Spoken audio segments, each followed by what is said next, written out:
Joining us now is Congressman Russ Fulcher, a Republican serving Idaho's 1st congressional district. So, Congressman, a big conversation that's taken place over the past couple of weeks is looking back at what China did early on and really how it affected the U.S. response to the coronavirus outbreak. Knowing what we know now, do you think that it's time to hold China accountable for some of its actions?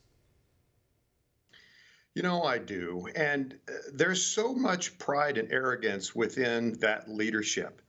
They have known about this for a long time. We should not be surprised that they were not forthright, but they do need to be held accountable, and for a couple of reasons. First of all, within their own human rights and human safety component, they need to people need to be aware of the problems that some of their practices cause, these open air live kill markets and the potential for viruses being bred there, and just overall the compensation that needs to be restructured as a function of how much they cost the rest of the world by being non-transparent.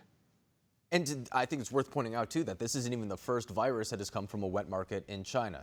And they've covered up this most recent one. We saw that dissenters were missing. I'll leave it at that. They haven't been heard from ever since. And China was straight up suppressing information coming out of the country, which led to the detrimental response of other countries around the world. And now looking back, kind of facilitating those actions, it seems like the World Health Organization was siding with China over scientists. When the president closed down the border with China regarding air travel, the World Health Organization said that there was no reason to do that, put out tweets saying that that was the wrong decision. Congress has the power of the purse. Is there any talks about maybe defunding parts of the World Health Organization? There certainly is. And I think the president has made statements to that accord. The Senate has moved in that direction, and so has the House. And as of yesterday, I'm a signatory on a resolution that's coming through the House to do exactly that. And I would want to take it a step further. For the other entities, the other countries who don't agree with that, maybe we need to take another look at the foreign aid that we supply to them as well.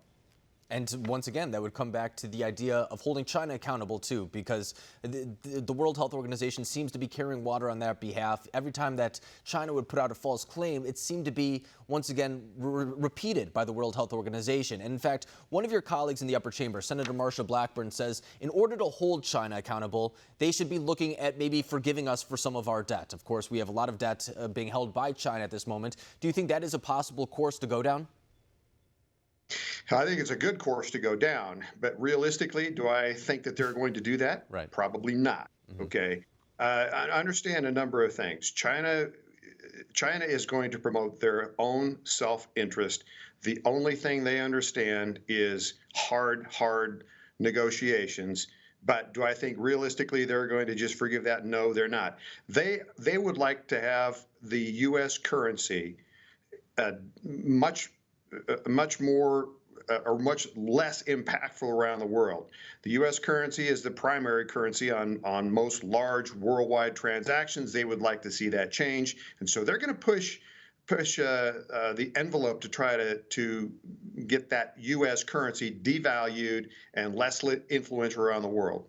And we've already seen them even doing that before this coronavirus outbreak, them pegging their currency to our currency in order to devalue it. It's something that's been going on for years, even before the coronavirus outbreak. We saw it with the China trade war, which at one point was the big headline in the news cycle, and now it's been put to the side. But another big thing that's entered the news cycle is the most recent effort to get $250 billion into the hands of the American people, particularly small businesses. That hit a roadblock this morning, largely due to the efforts of your Democratic colleagues in the upper chamber. But we also heard House Speaker Nancy Pelosi saying she might not be on board with what's happening right now, too.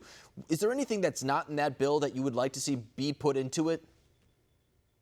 I think at this point, about the only thing that we should be doing is potentially extending the time frame and potentially the lid a little bit on what's already been passed.